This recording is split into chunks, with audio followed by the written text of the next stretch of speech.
For community impact overall, AI has outsized opportunities. This is really about decision support at every element of the value chain to help to ensure that governments and nonprofits and universities and everybody else who is active in serving communities has the best information and is able to access it in the most actionable ways.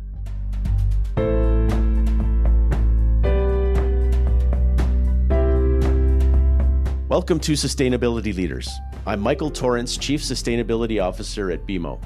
On this show, we will talk with leading sustainability practitioners from the corporate, investor, academic, and NGO communities to explore how this rapidly evolving field of sustainability is impacting global investment, business practices, and our world. The views expressed here are those of the participants and not those of Bank of Montreal, its affiliates, or subsidiaries.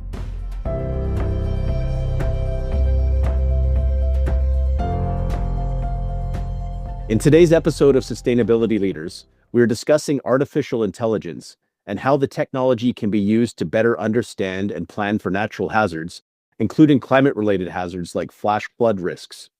I'm joined today by Dr. Anna Barros, who is professor and engineering department head at the University of Illinois, Urbana-Champaign. Also joining us will be Michael Jacobs, head of social innovation at IBM. Welcome, Anna and Michael, and thanks for joining the show today. Anna, let's start with you. Could you share with our audience what your research background is and how it led you to the partnership you're working on with IBM? Sounds great. Well, thank you so much for inviting me, and it's a pleasure being here. I'm a professor of civil and environmental engineering at University of Illinois, but in fact, my research has evolved and really zigzagged between civil engineering and earth sciences and climate. I do a lot of work with topics that would be standard atmospheric sciences topics like precipitation, clouds, climate, land, atmosphere interactions. And then on the engineering side, I have been really focused on extremes and in particular precipitation and flood extremes and landslides. I have been doing this kind of work for over almost 35 years now. It's been a lifetime. And what led you to focus on using AI in relation to flash flood risks and predictions related to that? So we actually started using AI in the mid-90s. And this was really way, way back when machine learning was emerging and there were some neural network codes and the different types of software that were available. And so the concern in my group was with long lead forecasts. So we do a lot of physically based modeling as well, based on partial differential equations and all the very large complexities that those kinds of models face. And the issue with those models is to really be able to predict ahead, significantly ahead. So even after 25 or 30 years of progress, since the mid-90s, what we see is, for example, that in weather forecasts, the skill of the predictions really deteriorates after the first 12, 24 hours. So this challenge of having long lead times so the public and emergency managers and so on can actually warn the public and take the measures that are needed for safety and to protect lives, if not property. That's great. And Michael, maybe you can speak to how IBM got involved in this project. So this project is one of the many in the IBM Impact Accelerator.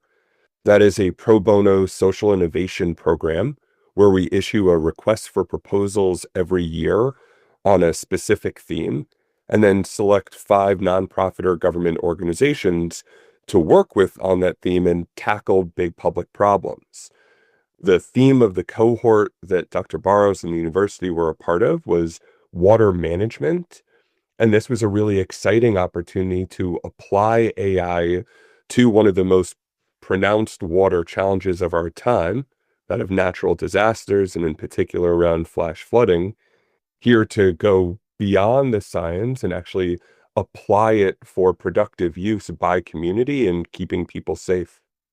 Anna, can you tell us more if we just step back and think about the context of this flash flooding in Appalachia? Why is that an important topic? It's a really important topic because, for example, over the last 5 years and much earlier, for a long period of time, as long as we have records, we have been witnessing these events happening at random watersheds all across the mountains from north to south. Most importantly, over the last 5 years, there have been year after year several of these events that have killed 30, 50 people, including, for example, a family with four little kids that they were all washed out by one of these flash floods in 2023. So we have been looking at these events and being very concerned about them. Now, the Hurricane Helene last year brought this to a completely different scale. Not only more than 100 people were killed in this event, but infrastructure was completely destroyed. And there are lots of dams spread around the mountains. Some of them are very small dams that are just used for controlling the flow. Others are actually used for electricity or for water supply. And many of them were damaged or completely destroyed. Bridges were taken out. And for example, the city of Asheville was without fresh water, without potable water for almost 2 months. And they were very happy that it was only for 2 months because they had just built a spillway that cost $40 million. They had just recently started using it. And because of that spillway that was completely destroyed by the storm, by the way, they were still able to save two of their water supply reservoirs. So they looked at this as a good sunken investment, I guess, in protection of the water system.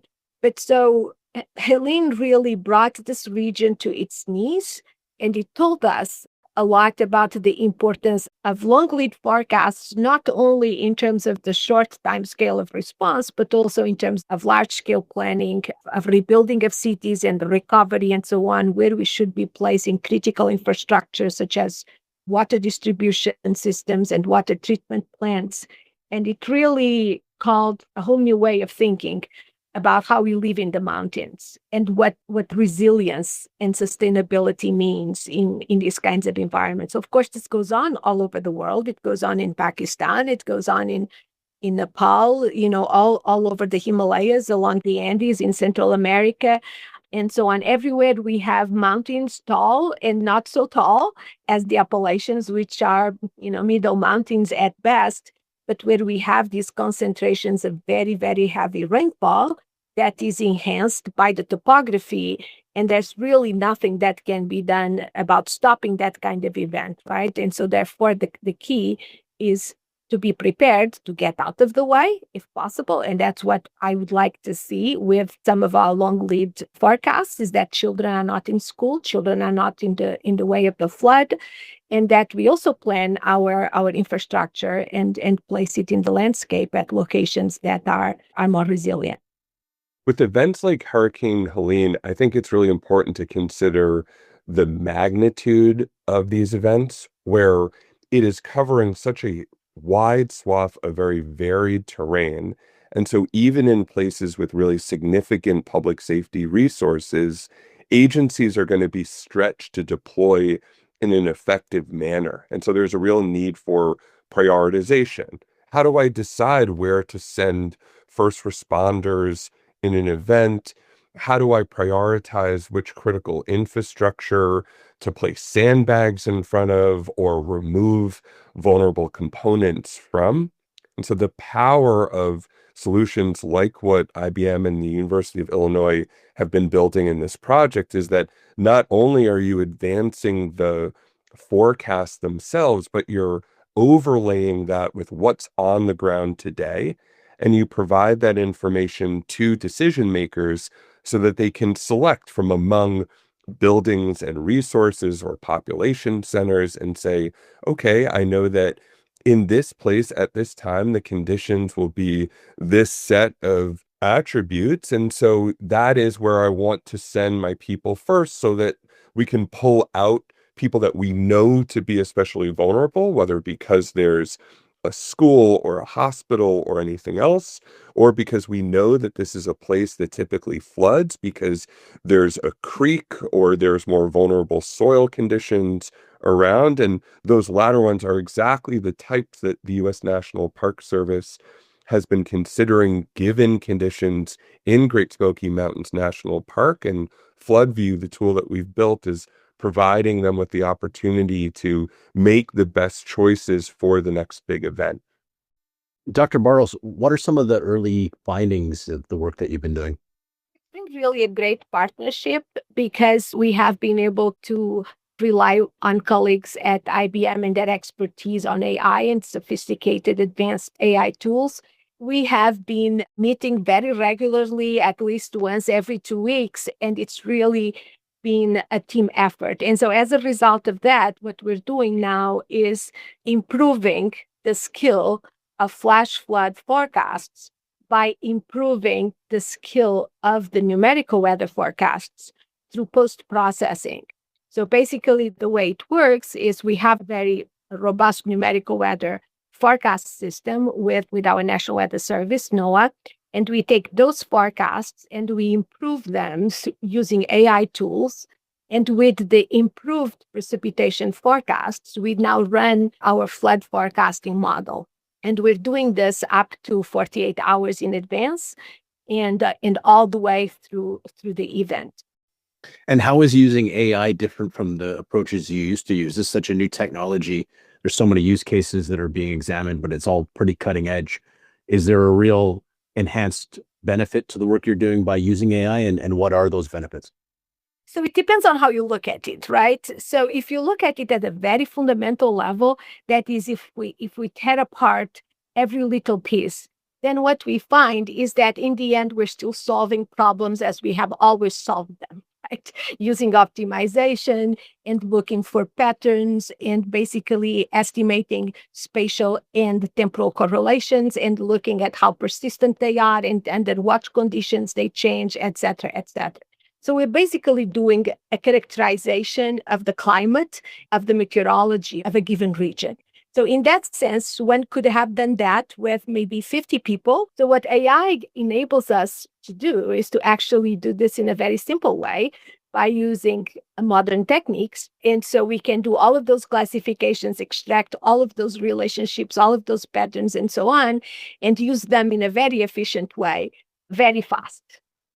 I'd jump in to add a couple of exciting points here, which is one of the foundation models that we're using here, the IBM NASA Geospatial Foundation Model for Weather and Climate, known as PRIFVI, is designed with an approach to be able to be built once and deployed many times, which is enabling efficiency on the developer or data science side.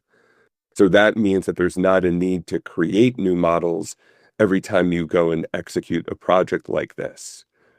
And then beyond the AI itself, there's also the user experience. So of course, it's critical to have the best forecasts and models for them, which are leveraging AI, as Dr. Barros described. But then you have to make that information actionable for the people who will use it to keep people safe, to protect infrastructure, to keep services running.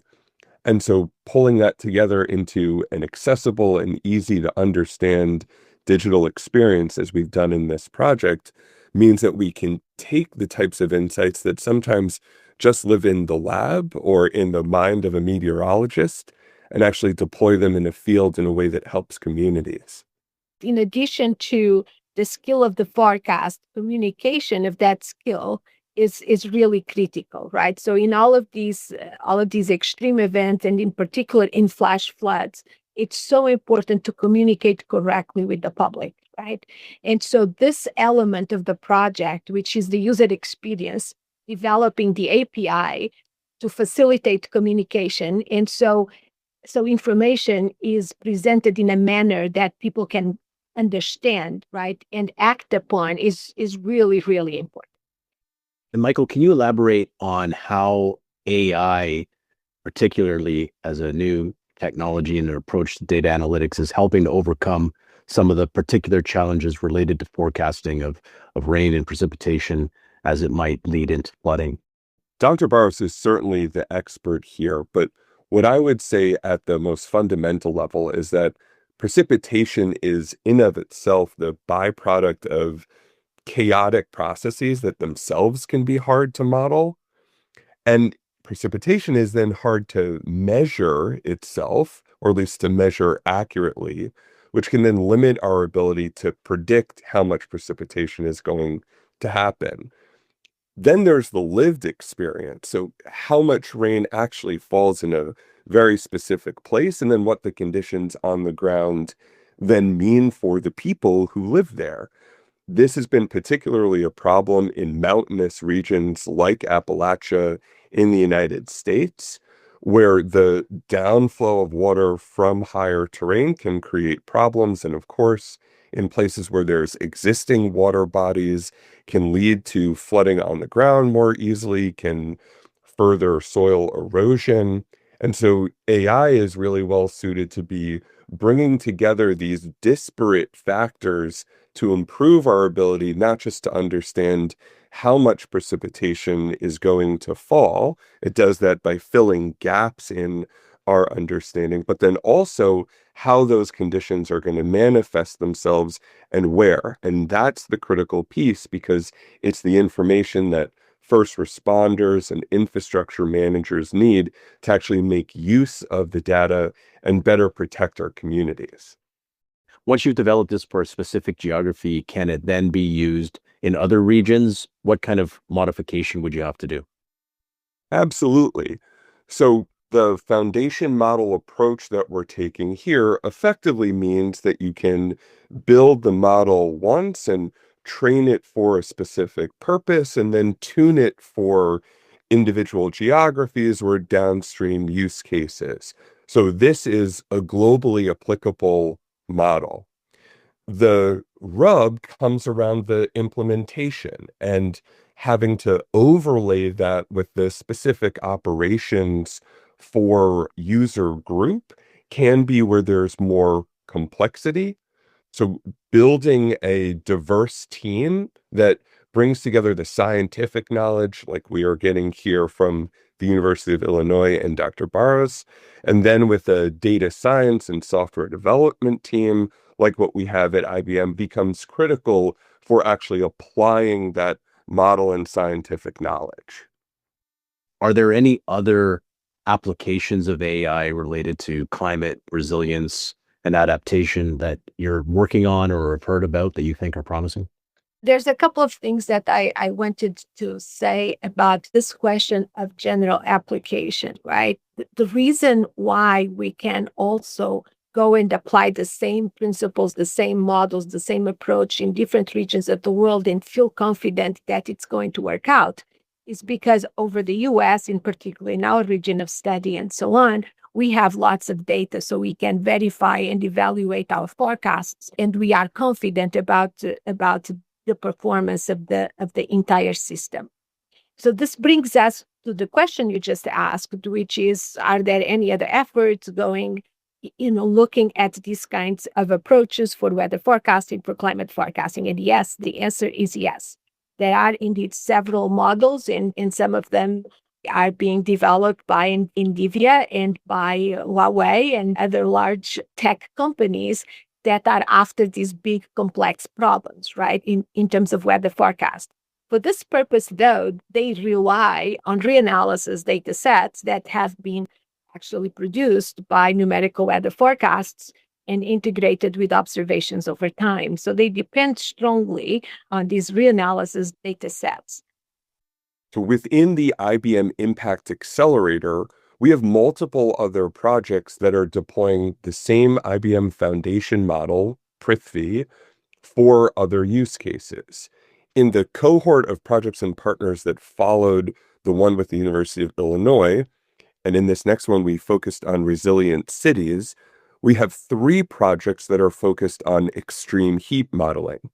Those projects are in the United States with Mass General Brigham, with Kota Kita, a nonprofit in Indonesia, and with C40 Cities, who's deploying this in India and Brazil. Generally speaking, across those projects, we're using that same foundation model here on a different environmental condition, on extreme heat, but with a pretty similar use case where we are improving the forecasts, the accuracy, the lead time, plugging those into accessible user interfaces and making them available to public sector agencies, think city governments or hospital systems and the like, for them to implement interventions like the funding of cooling centers or providing information to people with pre-existing health conditions so that folks can keep themselves safe from heat. And have you had any engagement with policymakers or governments about how to use this technology to help improve emergency management or other types of initiatives like that? Yes, we are talking to actually colleagues who work at NOAA also, in addition to colleagues at the National Park Service and associate adjacent emergency management counties and districts.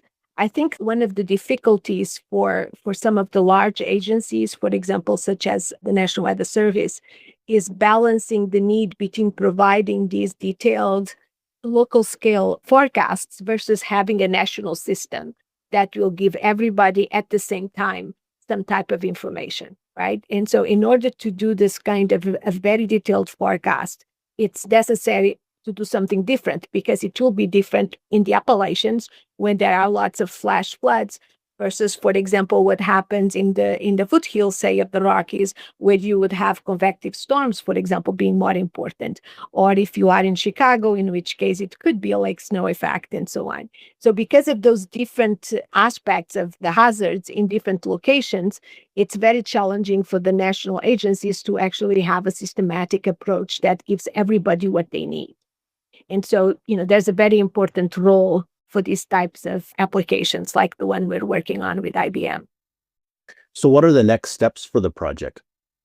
So we are in pretty good shape with the project. We have demonstrated it all summer. Fortunately, there haven't been very many extreme events at all this summer. And so, of course, we say fortunately because that means that everybody has been safe and there have been no disasters, but we have been in forecast mode, in operational mode for the whole summer. So we have worked out all the details of the system. And so we are very confident now that we can produce 48-hour lead time continuous forecasts. So we're doing this over almost 32 watersheds in the Smokies National Park area. And we have demonstrated that the information that results from applying the system is really useful at about lead times between, say, 36 to 12 hours, which is really the sweet spot for decision making. So we're very pleased with that. In particular, we're looking forward to continuing to support the U.S. National Park Service in its piloting of the technologies that have been provided. We've pulled them together into a really exciting software application called FloodView. That software overlays a map of Great Smoky Mountains National Park with condition forecasts like what we've been working on with Dr. Barros and her team. It provides forecasts for specific points of interest like campgrounds or parking lots or ranger stations and provides them with the tools that they need to make data-informed decisions for interventions like road closures or evacuations or anything else. And then we're also using the lessons learned from this project to further enhance the model for the other applications I mentioned around extreme heat and beyond. This is an opportunity to help specific communities while then extending the science to benefit others. And through the accelerator, which is a pro bono social innovation and impact program, we're able to extend the impact beyond just Appalachia to other countries around the world. If I may just add one thing that I probably should have mentioned earlier is the time scale of flash floods. So flash floods are floods that happen very fast by definition, and that means that for practical purposes, they will happen in time scales of 1 up to 6 hours, but it's really, for the most part, between 1 and 3 hours. The skill for these flash floods is really below persistence in terms of typical weather forecast. And what that means is that if you are at this point in time and you say, oh, it's going to rain in the next 15 or 20 minutes, that would be a better forecast than what you get from the model. And so the fact that we can extend the lead time to multiple hours and actually even more than a day, almost up to a couple of days, and that depends on latency and availability of the forecast, is really important because that's what makes the difference. And we're hoping that we can fully demonstrate that. I think that's a really critical point because what we're ultimately talking about here is improving the lived experience for core stakeholders. So if you're a public safety professional, if you're a park ranger there in the park, or if you're a first responder, say a firefighter in a surrounding county, you're going to need much more than a couple of hours notice to prepare for a really big storm. You need to create your staffing plans. You need to make sure that your equipment's in place. You need to make sure that people are out of danger. So providing advanced lead time, specificity around conditions, where and when they'll take place, being able to overlay that with the assets and infrastructure that you care about, that's really, really critical to making informed and possible decision making. Very good. One final question for both of you. Maybe we'll start with you, Michael. What do you see as the future of AI and the opportunities when it comes to climate adaptation and mitigation and resilience? Well, for community impact overall, AI has outsized opportunities. This is really about decision support at every element of the value chain to help to ensure that governments and nonprofits and universities and everybody else who is active in serving communities has the best information and is able to access it in the most actionable ways. In the IBM Impact Accelerator, we've actually just announced the latest cohort of partners and grantees that we'll be working with. We have 5 organizations with whom we're focused on AI for supply chains. These are closing gaps around providing access to clean energy or supply chain logistics in shipping out of ports or the forestry sector and beyond. So these are opportunities to enhance economic outcomes for communities, to address environmental problems like pollution in shipping. It runs the gambit, and at its core, it's about enabling decision makers to have the best information in the most accessible way to solve a problem. And today, AI is core to the best tools for doing that. And Anna, what are your thoughts? Yeah, so on my side, I'm really fascinated as a civil engineer and a scientist with this idea of being able to predict the future, right? With long enough time to be able to act on the knowledge of those predictions. So to me, the long lead times is really where the excitement is and the potential of AI is. That level of skill comes from understanding small scale relationships and relationships that are not expected, that emerge from looking at complex data sets. And so the potential, the use of AI to actually help us uncover those is really huge. In 2008, we published a paper looking at long lead drought forecasting for the Murray-Darling Basin in Australia. And we demonstrated that we could actually do it a year ahead, right? And that's really important because for extreme drought, it's critical to be able to know well ahead of time, right, how to manage reservoirs, because you cannot make up for the water that was released too early. And so we will continue to work on this problem of long lead forecasts to improve water resources management, be it for very fast response, as in the case of flash floods, or in the case of droughts, looking at longer time scales. That's great. Well, thank you both very much for your time today. Thank you. Thank you.